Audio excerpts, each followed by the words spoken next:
उसी वक्त क्या हुआ ना, उसका डिविडेंड आया। तो जब मार्केट 150 पर पहुंची तो फिर मैंने वो मजीद जो मेरे पास पैसे थे वो सब इन्वेस्ट कर दिए। तो मेरा जो है वो कोई 30 मिलियन से उठ के वो कोई 50 मिलियन के करीब वो चला गया। फिर उसमें मुझे प्रॉफिट हुआ। और ये आप ही का वो टैग लाइन था कि जिसने मुझे इतनी कन्विक्शन दी कि मैंने अपना एक ह्यूज साइज पोर्टफोलियो जो है ना वो क्रिएट किया। लैंड है वो एक अच्छा एसेट क्लास है, हमने उसमें इन्वेस्टमेंट की, प्रॉफिट लिया, फिर दोबारा एक प्लॉट लिया तो फिर फंस गए। फिर मैंने स्टार्ट कर लिया कि नहीं, अब मैं पाकिस्तान के उन बिजनेसमैन के साथ जो है ना वो पार्टनरशिप करूंगा, अपना पैसा उनको दूंगा। तो इससे तो अच्छी कोई चीज हो ही नहीं सकती ना। तो मैंने एक कैलकुलेट किया कि यार अगर मैंने उस वक्त एफएफसी के शेयर्स ले लिए होते या कोई भी के शेयर ले लिए होते तो वो तो एक बम्पर प्रॉफिट बन चुका होता है इस वक्त तक। जब मैं कोई प्रॉपर्टी बेचने जाता हूं तो बिकती नहीं है, लेकिन स्टॉक मार्केट में तो फॉरन अवेलेबल है। तो बिलीव मी, वो फ्यूचर वैल्यू ऑफ मनी का जो कॉन्सेप्ट आपने भी बताया है, वो यकीन करें इतना पैसा है कि कोई अच्छी जॉब की रिटायरमेंट से भी आप नहीं कमा सकते। मतलब मैंने जंग से पहले नेशनल बैंक जो है ना वो अभी 10 रुपए बढ़े, उसने कहा सर बेच दें। तो मैंने जैसे ही बेचा ना वो 200 से वो ऊपर चला गया 270 का। अब मैं उसे कहता रहा यार ये तुमने मेरे साथ क्या किया।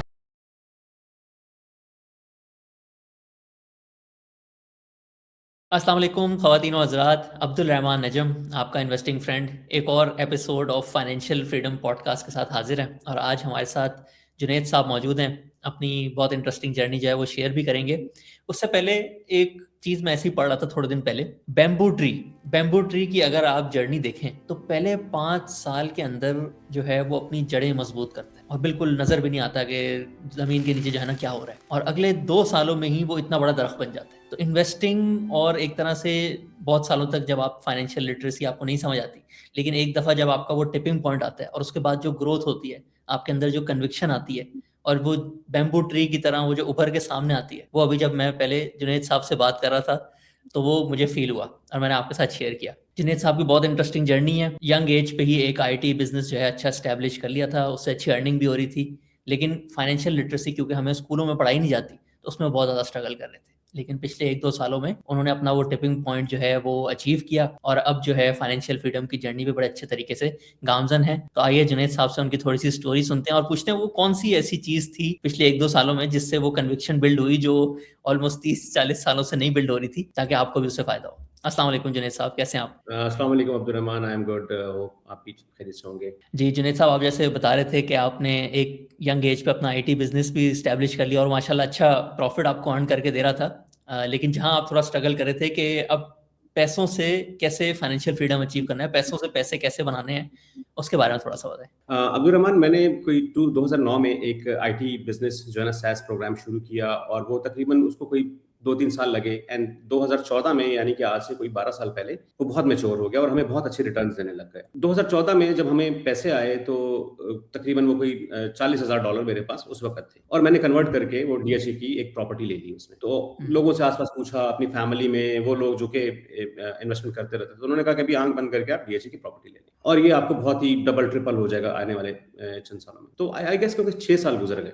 6 साल गुजर गए, उसके बाद जब मैंने उसका रेट, यानी कि उस वक्त 40 लाख का लिया हुआ प्लॉट, वो कोई 53 लाख में बिका। 6 साल तो अच्छा, कभी 7 साल 6 साल के 6 साल के बाद तो कभी भी ये समझ नहीं आया कि यार ये लाइक हो क्या रहा है। अच्छा, इसी असना में एक और जगह हमने प्रॉपर्टी ली हुई थी, वहां थोड़ा प्रॉफिट हुआ तो फिर कन्विक्शन हुआ कि नहीं यार, जो लैंड है वो एक अच्छा एसेट क्लास है। हमने उसमें इन्वेस्टमेंट की, प्रॉफिट लिया, फिर दोबारा एक प्लॉट लिया तो फिर फंस गए क्योंकि वो पीछे ब्रोकर्स की जो गेम है ना वो हमें समझ ही नहीं आती थी। तो बहुत स्ट्रगल रहा कि यार कोई एक ऐसा एसेट क्लास ढूंढा जाए कि जहां पर हमें कोई रिटर्न्स आए। अच्छा, फिर एक ऐसा भी हुआ कि हमने, एक ब्रोकर ने कहा, क्योंकि हम एक अपना आईटी बिजनेस से पैसा बना रहे थे तो उस पैसे का कुछ करना था। और एक हुँ, हमेशा एक जो एक न्यू एंटरप्रेन्योर को एक ये रहता है कि यार मैंने पैसा कमा लिया, पैसे से पैसा कैसे कमाएं, क्या करें इस पैसे का, कुछ अच्छी जगह से जगह। तो हमें, हमारे जो ब्रोकर थे एक लाहौर में, उन्होंने हमें डीएचए का एक प्लॉट ले ली, 2 प्लॉट हमने ले लिए। फिर 1 डेढ़ साल के बाद जो है ना वहाँ पे थोड़ा प्रॉफिट हमें नजर आया।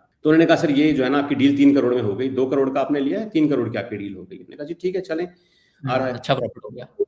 अच्छा प्रॉफिट मिल रहा है आपको, 1 करोड़ का मिल रहा है। तो ब्रोकर ने भी जो है ना फटाफट, सर आप आए, एयरपोर्ट पे भी आपको लेने आ गए, गाड़ी आ गई, हर चीज आ गई। मैंने कहा चले भाई ठीक है, मैंने तो उसे कमीशन ही देनी है 1% की। तो जब अगर हमारे में डील हुई उस ऑफिस में, जब मैं था वहां पर, तो मैंने कहा कि यार बायर कहाँ है ना, कौन है बायर। वो कहते सर आ रहे हैं आ रहे हैं आ रहे हैं आ रहे हैं। जितने में मेरे वो प्रोटोकॉल्स हुए, तो जैसे ही वहां पे पिक्चर लेनी थी, फौरन एक बंदा एक सीट से उठा तो इशारा किया कि यार पता चला यार ये बायर तो मैं काफी देर से देख रहा हूँ, ये जो बायर था मेरा, तो फौरन हमारा जो है ना वो चेंज होके चला गया। जब पेमेंट की सेटलमेंट हो रही थी तो रात हो गई काफी सेटलमेंट होते होते, तो उनके पास ये ऑप्शन नहीं थी कि मुझे वो ऑफलोड करते, क्योंकि मैं गाड़ी में उनके साथ था। तो मेरे सामने मेरा जो 3 करोड़ का बेचा हुआ जो प्लॉट था वो 3.5 करोड़ का क्या, जो दो टोटल उसकी अमाउंट 3.5 करोड़ थी, 50 लाख रुपए ब्रोकर ने अपने पास रख लिया। अच्छा, जब यानी टॉप कि मारा, मतलब आप बहुत ज्यादा वैल्यू ऑफ जो ट्रांजैक्शन हुई वो हाँ, ट्रांसपेरेंसी की वजह से ब्रोकर के पास चली गई। वो बिल्कुल चली गई।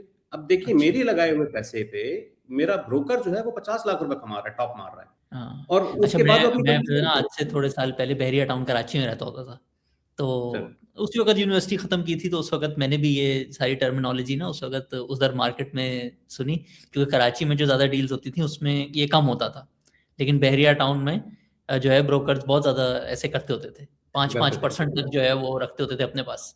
हाँ, ये एक मैंने भी फील किया अपनी भी रिसर्च में ना, दुनिया के दूसरे मुल्कों में तो रियल एस्टेट में ट्रांसपेरेंसी होती है, जैसे वेबसाइट पे डेटा आ जाता है कि इतने में ट्रांजैक्शन हुई आपस में, आप उसको देख हाँ, सकते हो, लेकिन पाकिस्तान में स्पेशली कोई ओवरसीज पाकिस्तानी जो है हमारे, वो बहुत दफ़ा कहते हैं कि मतलब 50 लाख का अगर कोई प्लॉट लिया था तो उसमें से बाद में पता चलता है वो तो असल में 40 का था हाँ, और 5-10 लाख तो ऐसे ही रख लिया हमारे से। ऐसे भी करते हैं, आपको ओवर प्राइस पे हम्म, खरीदवा देंगे, किसी और से टॉप हम्म, मार लेंगे, तो वो हमेशा ये होगा। तो जब इस तरह के वाकयात होना शुरू हुए कि यार कोई टॉप मार रहा है, कहीं प्रॉपर्टी जो है ना -60% चली गई, अभी भी कुछ प्रॉपर्टीज ऐसी हैं जो कि -40 हम्म, इधर यहाँ पे खड़ी, तो बस फिर उस वक्त ये फैसला कर लिया कि यार नो मोर इनटू प्रॉपर्टीज। अच्छा, हम्म, सो मच हुआ भी, मैंने ब्रोकर भी चेंज करके देखे कि यार हो सकता है एक ब्रोकर बेईमान हो या मतलब टॉप मारा तो दूसरा ना मारे, लेकिन ये फिर दोबारा रिपीट हुआ। अच्छा। तो हाँ, फिर ये दोबारा रिपीट हुआ, तो लेकिन मैंने कहा नहीं यार, अब जो है ना नो मोर इनटू प्रॉपर्टीज। जी, लेकिन वैसे उस तो जो साल आप बता रहे हैं, जैसे 2014 से लेके 2020, 21, 22 तक, ये प्रॉपर्टी के हिसाब से अगर देखें तो अच्छे साल थे, लेकिन इस टाइम हाँ, में भी जो है आपका इतना अच्छा एक्सपीरियंस नहीं रहा। तो फिर स्टॉक मार्केट की पहली दफा आवाज आपके कान में कब पड़ी, कब आपको इसका थोड़ा एक्सपीरियंस शुरू हुआ? आई गेस कोविड के ज़माने से जो है ना वो हम्म, आपका और काफ़ी सारी पाकिस्तान में जो लोग फाइनेंशियल फ्रीडम की बातें करने लग गए, हम्म, तो वो मैं हम्म, थोड़ा सुनने लग गया, और हम्म, वीडियोज़ देखता था, तो तब भी ऐसे यकीन होता था, क्योंकि पाकिस्तान के स्टॉक मार्केट की जो खबरें हमने पूरी ज़िंदगी सुनी कि जी स्टॉक मार्केट क्रैश कर गई है, स्टॉक मार्केट क्रैश कर गई है, तो हम उससे डरते थे। लेकिन जब हम्म, आपकी वीडियोज़ देखी और द कॉन्सेप्ट ऑफ लिक्विडिटी समझ आया, तो फिर मेरे ज़हन ने क्लिक किया कि यार, वो मैंने इसको जब रिलेट किया प्रॉपर्टी के साथ, कि जब मैं कोई प्रॉपर्टी बेचने जाता हूँ तो बिकती नहीं है, लेकिन स्टॉक हम्म, मार्केट में लिक्विडिटी तो फौरन अवेलेबल है, कि अगर मार्केट 5% नीचे करेक्ट हुई है और आपने बेचना है तो आप बटन दबाएं तो बिक जाएगा। हम्म, इस तरह से डिविडेंड्स का जब मुझे कॉन्सेप्ट समझ आया कि यार अच्छा, ये तो एक ऐसा प्लेटफॉर्म है कि जहां पे अगर आप इन्वेस्टमेंट करते हैं एंड 5 साल के लिए छोड़ देते हैं, तो ना सिर्फ आपका कैपिटल ग्रो करेगा, बल्कि आपको हर क्वार्टर पे डिविडेंड मिलेगा, कहीं पे आपको जो है ना 6 मंथ्स के बाद हम्म, मिलेगा। फिर कुछ कंपनीज को स्टडी करना शुरू किया, एंड वो जो टिपिंग पॉइंट है ना वो तब आया कि जब मैंने रिलेट किया कि वो इन्वेस्टमेंट जो कि मैंने 2014 में की, और 7 साल के बाद वो जो प्रॉपर्टी वाली, तो मैंने एक कैलकुलेट किया कि यार अगर मैंने उस वक्त एफएफसी के शेयर्स ले लिए होते या कोई भी हम्म। मिलान के शेयर ले लिए होते, तो वो तो एक बम्पर प्रॉफिट बन चुका होता इस हाँ, वक्त तक। अगर आप भी अपना फाइनेंशियल फ्रीडम प्लान एक अच्छे तरीके से बनवाना चाहते हैं या रिव्यू करना चाहते हैं और हमारे पॉडकास्ट में पार्टिसिपेट करना चाहते हैं और इन्वेस्टिंग मास्टर क्लास 6 विन करने का चांस जो है वो अवेल करना चाहते हैं, तो वीडियो के डिस्क्रिप्शन में लिंक पे जाके अप्लाई करें। हम्म, तो मैंने मैंने बड़ा मतलब एक मुझे वो पछतावे वाली फीलिंग आ रही थी। मैंने कहा लेकिन नो वरीज, इट्स कोई नहीं, अभी हम आगे चलते हैं। हम्म, आगे जो हमारा आएगा तो हम अब राइट डिसीजन लेंगे। तो फिर इस एसेट क्लास को ढूंढने की मेरी जो जर्नी है ना वो शुरू हुई। वॉरेन बुफे का नाम आपसे सुना, उसकी मैं बुक लेकर आया इंटेलिजेंट इन्वेस्टर, वो मैंने थोड़ा सा उसमें कुछ चैप्टर्स पढ़े, फिर वो काफ़ी बड़ी है, तो फिर मैंने चैट जीपीटी से उसका जो क्रक्स है वो निकाले। इसके अलावा जो है ना, और जो लोग बात करते हैं कि यार आपने स्टॉक कैसे वो फाइंड आउट करने हैं अच्छे, फिर अब जर्नी यहाँ शुरू हो गई। और फिर जो है जब मैंने कहा कि यार ये तो इट्स स्पेशलाइज्ड जॉब, इसके लिए हम्म, फिर जो मैंने वो एआरएन से कांटेक्ट किया कि नहीं यार, if my portfolio size is high, तो फिर हम्म। मुझे प्रॉपर एक एडवाइजर रखना चाहिए। अच्छा, आप अभी हम जो पहले बात कर रहे थे, आप वो बता रहे हम्म, थे कि वो जो सबसे इम्पोर्टेंट चीज़ थी जो जिससे मैंने फाइनली डिसीजन लिया कि अब मैं स्टॉक मार्केट की तरफ आता हूँ, वो हाँ, है कि आप जो है हाँ, अपने खुद बिजनेस स्टार्ट करने के बजाय जो है हाँ। किसी मैं और एस्टेब्लिश बिजनेस में उसके पार्टनर बन जाएं। जी, मैं आपको बताता हूँ, मैं जो है 2007 में मैंने सीएसएस किया, और एक बहुत अच्छी जो सिविल सर्विसेज आपको पता है पाकिस्तान में, मैं कोई 17 साल मैंने नौकरी की, एंड ग्रेड 19 में मैंने लास्ट ईयर रिजाइन कर दिया। रीजन अच्छा। बीइंग ये थी कि मेरा आईटी का बिजनेस भी साइड बाय साइड चल रहा था। तो जब मैंने रिजाइन कर रहा था उस जॉब से, तो एक कन्विक्शन ये हो गई थी कि जुनेद, अब जो ये पैसा आप आईटी के बिजनेस से कमा रहे हैं, इससे आप और बिजनेस एस्टैब्लिश करेंगे ताकि आपके जो यूनिट्स हैं, मनी मेकिंग यूनिट्स, वो बढ़ें। तो लास्ट ईयर से मार्च से मैंने एक दो दफा ट्राई किए, अटेम्प्ट्स की, कराची में गया, कोई फूड चेन का बिजनेस खोल लिया जाए, मुख्तलिफ किस्म के लोगों को बुलाया, मिला उनसे। तो एक दिन मैंने आपकी एक वीडियो देखी जिसमें आपकी ना एक बड़ी अच्छी एक लाइन थी कि स्टॉक मार्केट एक ऐसी जगह है जहां पर आप किसी भी पाकिस्तान के सक्सेसफुल बिजनेसमैन के साथ पार्टनरशिप कर सकते हैं। मोहम्मद अली टिब्बा का आपने नाम लिया, आरिफ हबीब हो गए और बहुत से लोग हो गए जो बिजनेस रन कर रहे हैं।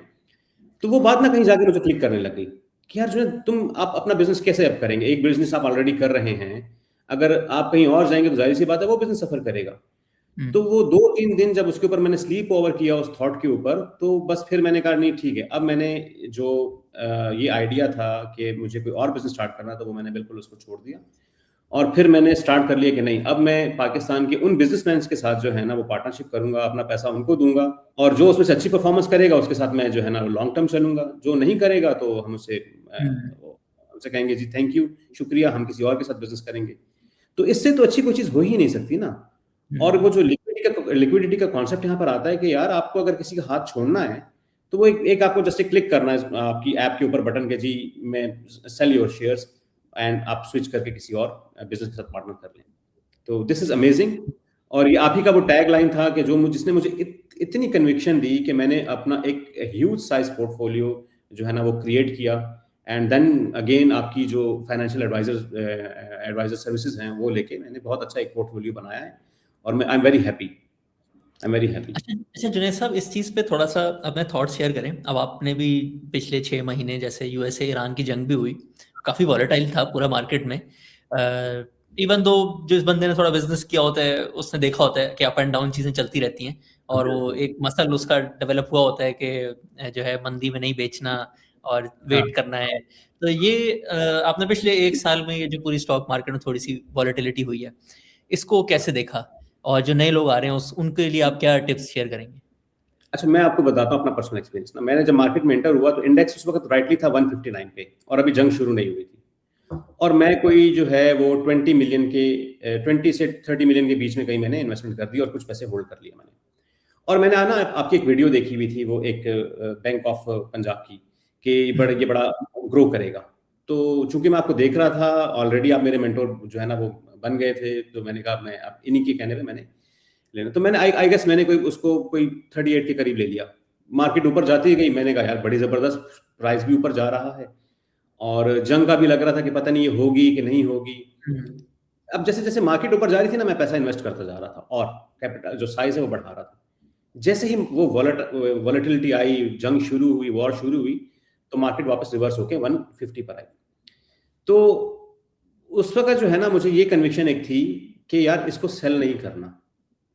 अब मेरे पास वही जो बैंक के जो स्टॉक्स थे वो एक कंसिडरेबल साइज में अवेलेबल, वो पोर्टफोलियो का हिस्सा था। तो उसी वक्त क्या हुआ ना, उसका डिविडेंड आया। अच्छा, वो डिविडेंड जो था वो 7 लाख रुपया मुझे डिविडेंड मिला। और अगर आप चाहते हैं कि हमारी टीम आपको रीच आउट करे तो हमारी वेबसाइट पे जाएं, फाइनेंशियल फ्रीडम पे क्लिक करें और अपनी डिटेल्स शेयर करें और हम आपको रीच आउट करेंगे। तो मैंने कहा यार कोई मसला नहीं है, ये तो जंग जो है ना ये तो खत्म हो जाएगी, लेकिन अगर एक जंग की हालत में भी मुझे इतना अच्छा रिटर्न एक बैंक दे रहा है एंड प्रॉमिस कर रहा है कि यार वो ऊपर जाएगा, तो फिर मैंने उससे ये सीखा कि यार अगर वॉलेटिलिटी को कोई बंदा बर्दाश्त कर जाता है, specially an entrepreneur like me, कि जो हमेशा ये अपॉर्चुनिटी ढूंढ रहा है कि मुझे पैसे से पैसा कमाना है या बिजनेसेस में इन्वेस्ट करना है, तो उसको फिर वॉलेटिलिटी के जब हो तो घबराना नहीं चाहिए, बल्कि वो एक बेस्ट टाइम है जब आप री इन्वेस्ट करें। तो जब मार्केट 150 पर पहुंची तो फिर मैंने वो मजीद जो मेरे पास पैसे थे वो सब इन्वेस्ट कर दिए। तो मेरा जो है वो कोई 30 मिलियन से उठ के वो कोई 50 मिलियन के करीब वो चला गया। फिर उसमें मुझे प्रॉफिट हुआ, वो प्रॉफिट मैंने सेल करके फिर मैंने जो है ना अपने बच्चों के लिए उनके नाम पे मैंने म्यूचुअल फंड्स में बना दिया। मैंने कहा कि यार ये जो है ना लॉन्ग टर्म में ग्रो होता रहे, लॉन्ग टर्म में ग्रो हो, क्योंकि मैं ये सीख चुका था कि यार आपने एक चिल्ड्रंस फंड का बीज जो है वो रख दिया। अब जब वो बड़े होंगे तो वो जब दरख्त बन गया होगा। हाँ बिल्कुल, मैंने उनसे बुलाया, उनको वो मेरे पास आए म्यूचुअल फंड वाले, उनको मैंने कैलकुलेट किया यार मैं अगर आज इन्वेस्ट करता हूँ तो ये कितने पैसे भी बनेंगे जब मेरे बच्चे अभी छोटे हैं, कोई 3-4 साल, कोई 5 साल, 6 साल, 7 साल के हैं। तो मैंने कहा अभी इनके लिए ना आप 1-1 मिलियन से शुरू कर लें, जो मैंने यहाँ से प्रॉफिट स्टॉक मार्केट से लिया, ये आप ले लें। तो उन्होंने जब कैलकुलेट किया, अब्दुल रहमान भाई, वो मतलब आज से 20 साल के बाद मेरे बच्चों को एक अच्छी अमाउंट की जरूरत हो सकती है बिजनेस के लिए या कहीं बाहर जाने के लिए, तो बिलीव मी, वो फ्यूचर वैल्यू ऑफ मनी का जो कॉन्सेप्ट जो आपने भी बताया है, वो यकीन करें इतना पैसा है कि कोई अच्छी जॉब की रिटायरमेंट से भी आप नहीं कमा सकते, प्रोवाइडेड कि वो कंपाउंड हो। हाँ, जो कंपाउंडिंग जो 8 वंडर ऑफ द वर्ल्ड है, वो लाइफ चेंजिंग होता है। अच्छा जुनैद साहब, आपके पास ऑलरेडी एक अच्छा बिजनेस भी है, पोर्टफोलियो भी माशाल्लाह आपका जबरदस्त है। मैं आई थिंक कह सकता हूँ आपने फाइनेंशियल फ्रीडम भी अचीव कर लिया है। तो अब आपका क्या प्लान है अगले 5-10 सालों का? देखिए, अब इस वक्त जो है मैं एक तो स्टॉक मार्केट में इन्वेस्ट कर रहा हूँ, ये तो बिल्कुल रहेगा ही रहेगा, और ग्लोबली भी जो है मैं नैस्डैक में इन्वेस्टमेंट कर रहा हूँ। अब मैं ग्लोबली जो है वो मार्केट्स को देख रहा हूँ कि कहाँ पे पोजीशन आपको लेनी चाहिए, डिफरेंट बुक्स पढ़ रहा हूँ, न्यूज़ एंड मैगजीन्स के साथ टच हूँ, लेकिन वहाँ पर भी ज़रा कॉशियसली चल रहे हैं कि यार किस में इन्वेस्ट करना है, किस में नहीं। और आप ही से मैंने एक दफ़ा एक क्वेश्चन किया था कि नैस्डैक के हवाले से, तो यू एडवाइज मी कि आप उसमें इनका जो इंडेक्स है उसमें, तो उसमें मैंने इन्वेस्टमेंट कुछ की है, एंड वो भी आज उसका एक डिविडेंड आया है बहुत अच्छा। सुबह सुबह मुझे उसका एक ईमेल आया कि ये आपको एक डिविडेंड है। तो मैं तो तमाम पाकिस्तानियों को ये कहूँगा, हर वो पाकिस्तानी जिसकी दुकान है, चाहे वो रिटेल का बिजनेस करता है, चाहे उसने अभी जॉब स्टार्ट की है, वो इन्वेस्टमेंट करे। और अब्दुल रहमान भाई, इसमें मैं जो चीज़ समझा हूँ ना, जो असल वैल्यू है वो टाइम की है, वो टाइम की वैल्यू है। जो बंदा टाइम को समझ गया ना, दुनिया में बहुत सारी ऐसी चीजें होती हैं जिसमें अगर आप टाइम देना तो आप पैसा बना सकते हैं, लेकिन बहुत कम ऐसी चीजें होती हैं कि बगैर टाइम दिए जो है आप अच्छा पैसा बना सकते हैं। नहीं, मेरा मतलब ये है कि यंग एज पे का जो टाइम, यंग एज का जो टाइम है, मैं ये बात कर रहा हूँ कि जो बंदा इसको अर्ली स्टार्ट कर लेगा अपनी जॉब के साथ ही, यानी कि देखिए मुझे 21 साल की उम्र में मैं जॉब पे लग गया था, और मैंने जब इन्वेस्टमेंट किया तो मैं आई एम 42। तो ये जो 20 साल का जो गैप है, मैं ये एडवाइस करना चाह रहा हूँ लोगों को कि यार वो उसमें जल्दी शुरू करें अपनी इन्वेस्टमेंट की जर्नी, बिल्कुल ना घबराएं। आपने पूरा वो एक तरह से जो 10 साल थे 2013-14 से लेके 22-23 तक, वो एक तरह से थोड़े से वेस्ट हो गए, तो अगर और जल्दी स्टार्ट कर लेते तो कितना अच्छा रिजल्ट आता। हमारे टाइम पे एक चीज मेरे माइंड में आ रही है, स्पेशली जो लोगों ने स्टार्ट अभी कर लिया है या करने का सोच रहे हैं, फाइनल जैसे एक होता है ना PSX का, थोड़ा सा फियर क्रिएट किया जाता है। आप भी जैसे बता रहे थे कि मेरे भी अराउंड जितने भी लोग थे वो सब मुझे थोड़ा सा डराते होते थे, वो कैसे ओवरकम करें, वो आपने कैसे ओवरकम किया? हमारी फैमिली में कुछ लोग हैं जो कि अच्छे बिजनेस करते हैं, और मैंने हमेशा उन्हीं से एडवाइस ली, तो उन्होंने मुझे मना किया कि स्टॉक मार्केट में ना आपने इन्वेस्ट नहीं करना। लेकिन जब इस जर्नी में मैं चला तो मैंने ये देखा कि वो कंपनीज जिनके पास अच्छा पैसा है, वो क्या करते हैं, अपना पैसा दूसरी कंपनीज में इन्वेस्ट करते हैं। लाइक मैपल ने फैसल बैंक में इन्वेस्टमेंट कर ली, इस तरह से और कंपनीज जो हैं वो किसी और उसमें इन्वेस्ट कर लेते हैं स्टॉक मार्केट के थ्रू, डाइवर्सिफिकेशन कर लेते हैं। खुद से बिजनेस नहीं कर रहे, लेकिन डाइवर्सिफिकेशन कर रहे हैं, ठीक है। तो वहां से भी उनको रिटर्न्स आते हैं। जब मैंने उनकी फाइनेंशियल स्टेटमेंट्स पढ़ना शुरू की, तो बिलीव मी, मैंने आज अपने उन्हीं कजन्स को, जो कि अब वो सेकंड जनरेशन आ गई उन बिजनेस में, एक दिन मैंने बिठा के उनको समझाया कि यार अगर आप लोग ये अपनी फैक्ट्री का पैसा उस वक्त डाइवर्सिफाई करके स्टॉक मार्केट में ही लगा रहे होते तो कितना वो होता। तो वो जो एक फेयर फैक्टर है, अब उनका भी जाने लगे और मेरा भी जा रहा है कि यार अगर एक बहुत बड़ा बिजनेसमैन वो दोबारा री इन्वेस्ट करने के लिए भी स्टॉक मार्केट का इंतखाब कर रहा है, वो कहीं बाहर नहीं जा रहा। यानी कि आप देखें ना कि मैपल लीफ जो है वो फैसल बैंक को ले रहा है, और इस तरह के और भी एग्जांपल्स होंगी, आई एम श्योर। बल्कि जुनैद साहब, मैं आपको बताऊं, कुछ तो ऐसी कंपनीज है ना, जैसे थोड़ा उनका ना वॉलेटाइल बिजनेस होता है, ऑर्डर्स पे डिपेंड करता है। जैसे पाइप्स के ऑर्डर कभी कभी मिलते हैं, गैस पाइपलाइन से रिलेटेड, तो जाहिर है साइकिल में ऊपर नीचे बिजनेस होता रहता है। उन्होंने ना अपनी सेपरेटली जो है, ऐसी काफी कंपनीज हैं, सेपरेटली एक पोर्टफोलियो बनाया हुआ है, mix of low risk mutual fund और स्टॉक मार्केट डिविडेंड स्टॉक्स या इन्वेस्टमेंट्स, ताकि अगर कभी समझो 1-2 साल ऑर्डर्स नहीं मिले तो सबको जाहिर है सैलरी देनी है, अपना घर भी चलाना है, तो अगर वो एक बड़ा बिजनेस स्टॉक मार्केट में ट्रस्ट कर रहा है तो आम आदमी को भी करना चाहिए ना। वो तो फाइनेंशियली लिटरेट लोग है ना, वो तो बिल्कुल। तो बात यही है ना कि जो वो बंदा जो हमसे ज्यादा पैसा रखता है, अगर वो इतनी बड़ी बड़ी पोजीशंस ले रहा है तो फिर हमें घबराने की क्या जरूरत है। एंड जो डिविडेंड्स वाली आपने बात की है, ये मुझे बिल्कुल याद आया कि जो म्यूचुअल फंड्स मैंने बच्चों के लिए बनाया, उसमें 2 पोर्शंस हैं, एक स्टॉक मार्केट ग्रोथ का और एक डिविडेंड का, और फिर देन उसमें जो मनी मार्केट फंड आता है कुछ पोर्शन वो भी है। तो हर एक आपको कोई लो रिस्क है, कोई मीडियम रिस्क है एंड कोई हाई रिस्क है। तो देयर आर कॉन्सेप्ट्स लोगों को चाहिए कि वो पढ़ें, फाइनेंशियल लिटरेसी अदरवाइज तो आपको स्कूल्स में नहीं मिलती। लेकिन ये कोई ऐसी चीज़ नहीं है कि आप अगर इसको तलाश करने जाएँ तो आपको मिलेगी नहीं। आपने ना कम टाइम में अच्छी फाइनेंशियल लिटरेसी पिछले कुछ सालों में अचीव की है। सही एग्ज़ैक्टली, है, और आप उसको अप्लाई भी बड़े अच्छे तरीके से कर रहे हैं।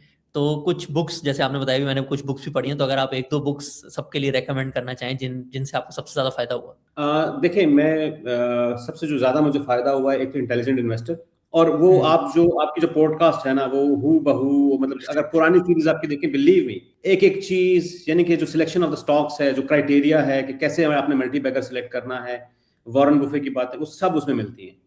तो वो एक तो इंटेलिजेंट इन्वेस्टर है, वो बहुत अच्छी है। उसके अलावा जो है मैंने एक वो है कि स्मॉल उसका मैं थोड़ा-सा नाम भूल रहा हूँ। स्मॉल स्टॉक मेरे पास पड़ी है, मैंने उसका टाइटल आई एम फॉरगेटिंग हाँ जी, बट इट्स मैं समझ गया। फिल फिशर की common stocks, common stocks, uncommon, हाँ, common uncommon stocks and profits, common profits. या फिल बिल्कुल, फिशर की वो भी बहुत कॉमन स्टॉक्स, मल्टी बैगर्स के लिए। मल्टी बैगर्स की, तो वो मुझे उसमें ना थोड़ी रिजेम्बलेंस वो लगी कि ये सेम है। एंड इंटेलिजेंट इन्वेस्टर्स जो है ना, वो मैं क्यों रेकमेंड करता हूँ कि वो आपके फर्स्ट चैप्टर में ना आपको जब वो इसके ऊपर डिस्कशन करता है कि यार आपने ट्रेडर नहीं बनना, वो बुक शुरू यहाँ से होती है कि आपने ट्रेडर और इन्वेस्टर के बीच का जो एक बेसिक कॉन्सेप्ट है ना, वो आपको समझाती है। तो अब उससे मुझे फायदा ये हुआ कि शुरू के दिनों में जब स्टॉक मार्केट में मेरा ब्रोकर मुझे कॉल करके कहता था कि सर ये बेच दें, मतलब मैंने जंग से पहले नेशनल बैंक जो है ना वो अभी 10 रुपए बढ़े, उसने कहा सर बेच दें, तो मैंने जैसे ही बेचा ना वो 200 से वो ऊपर चला गया 270 का, और मैं उसे कहता रहा यार ये तुमने मेरे साथ क्या किया ना। तो बिलीव मी, फिर मैंने जब इसको रिकॉल किया, यार ये बात तो आपको वो इंटेलिजेंट इन्वेस्टर समझा रहा था, आपको तो बताई गई है ये बात कि यार आपने नहीं करना, आपने अच्छे बिजनेस के साथ लगना, और जब उसका फेयर वैल्यू आएगा बस आपने तब सेल करना है, किसी वॉलेटिलिटी से आपने नहीं घबराना। I think intelligent investor is best, is amazing book, आप उसे पढ़ें, वो काफी है।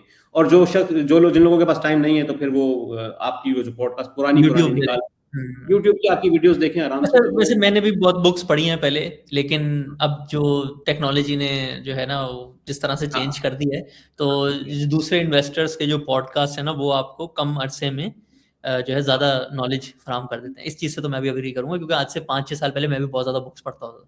अब मैं बुक्स थोड़ी कम कर दी हैं, लेकिन पॉडकास्ट जो है दूसरे इन्वेस्टर्स के वो बहुत ज़्यादा सुनता हूँ। Thank you so much Junaid साहब, बहुत ज़बरदस्त हमारी डिस्कशन रही।